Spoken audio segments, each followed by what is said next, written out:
Chers entrepreneurs et TIH expérimentés, dans ce module du programme T-Learning, nous vous proposons des conseils pour vous adapter à vos contraintes de santé et ou à des restrictions de capacité. Ce module a pour objectif de répondre à deux types de profils. À la fois à celles et ceux qui n'ont jamais analysé la situation ni mobilisé de solutions pour y répondre, et aussi à celles et ceux qui ont déjà abordé le sujet mais qui ont besoin d'activer des dispositifs différents ou complémentaires. L'enjeu de ce module est de vous inciter et de vous aider à anticiper au regard des risques auxquels vous êtes exposés. Parce que comme tout entrepreneur, vous avez une grande force mentale, mais vous n'êtes malheureusement pas invulnérable. Nous allons structurer ce module en trois parties. Premièrement, définition, acteurs et lien avec d'autres sujets et d'autres modules. Deuxièmement, la caractérisation des restrictions de capacité. Et troisième partie, les conséquences de vos restrictions de capacité sur vos activités professionnelles. Première partie donc, définition, acteurs et sujets liés.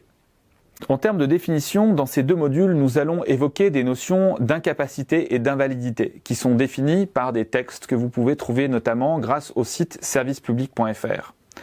Ces deux notions sont importantes car elles font référence à différents types de reconnaissance qui ouvrent des droits et compensations financières comme par exemple des pensions d'invalidité. Les acteurs principaux dans ce domaine sont la sécurité sociale, les MDPH, CDAPH ou les organismes de prévoyance. Et nous vous invitons à vous rapprocher d'eux pour plus d'informations ou pour entamer des démarches. Maintenant, sur les sujets liés, nous précisons que ce module est un préambule au module suivant, le module 12, qui est destiné à la présentation des solutions qui vous permettront de minimiser l'impact de cette restriction de capacité, d'incapacité ou d'invalidité, qui sont des notions que nous allons détailler par la suite. Par ailleurs, n'oubliez pas d'aller voir nos autres modules qui couvrent plusieurs enjeux liés à ceci, et notamment l'environnement de travail et la compensation du handicap. Deuxième partie, quelles sont les caractéristiques d'une restriction de capacité? Premier élément de définition, la restriction de capacité dépendra de votre problème de santé et elle peut revêtir des degrés divers en termes d'étendue, des capacités touchées, de gravité et de durabilité.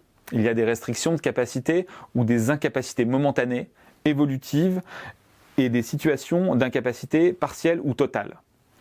Bien entendu, une incapacité totale aura des conséquences généralement plus complexes à gérer, surtout si l'incapacité dure plusieurs mois ou années, ou si elle est définitive.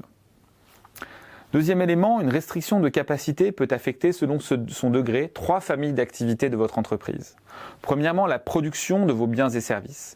Deuxièmement, la communication avec votre écosystème de clients, fournisseurs, partenaires ou collaborateurs. Et troisièmement, le transport et autres enjeux organisationnels. Nous ne pourrons pas détailler tous les cas de figure liés à ce dernier cas, tant ils seront spécifiques à vos restrictions de capacité et à votre secteur d'activité. Nous allons donc aborder principalement les enjeux de production et de communication. Dernier élément, une restriction de capacité peut être anticipée dans certains cas, mais elle peut aussi advenir à tout moment. La difficulté va consister pour vous à anticiper au mieux sa survenance. Plus elle est probable, plus vous devrez être préparé. Le travail ne sera généralement pas le même selon les cas de figure, mais dans tous les cas, nous vous invitons à anticiper au maximum. Troisième partie, les conséquences économiques et organisationnelles. Nous identifions 6 types de conséquences. Première conséquence, la production. Selon que vous êtes ou non en capacité de produire vos services et produits, et selon la durée d'incapacité, les conséquences seront différentes. Deuxième type de conséquence, la gestion commerciale. Parmi les questions les plus importantes à vous poser, il y a « puis-je communiquer à mes clients ?» et « que leur dire ?» Troisième type de conséquence, la gestion courante ou administrative. Pour beaucoup d'entreprises, la gestion courante et autres démarches administratives représentent une charge importante, qu'il s'agisse de relations avec les pouvoirs publics, comme les services des impôts, l'URSSAF, le tribunal de commerce, ou vos prestataires clés comme la banque, des gestionnaires de paye, des bailleurs propriétaires ou autres. Qui sont les interlocuteurs et comment organiser les relais temporaires ou définitifs? Quatrième type de conséquences économiques, vos revenus. Comme beaucoup d'entrepreneurs, si vous ne travaillez pas, vous pourriez être en difficulté pour maintenir vos revenus. Quelles sont les solutions pour vous protéger? Cinquième type de conséquences, le relais managérial.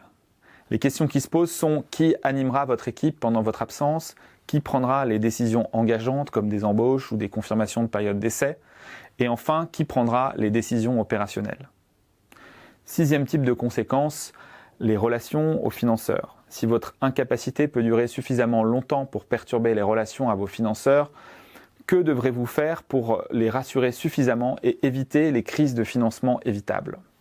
Et enfin, dans tous les cas, si vous avez des difficultés à y voir clair dans ces questionnements, à exprimer ou à expliciter votre ressenti pour organiser votre propre succession, n'hésitez pas à solliciter des avis extérieurs de professionnels tels que des coachs qui peuvent vous aider en un nombre limité de séances en général à clarifier vos enjeux et vos pistes de solutions.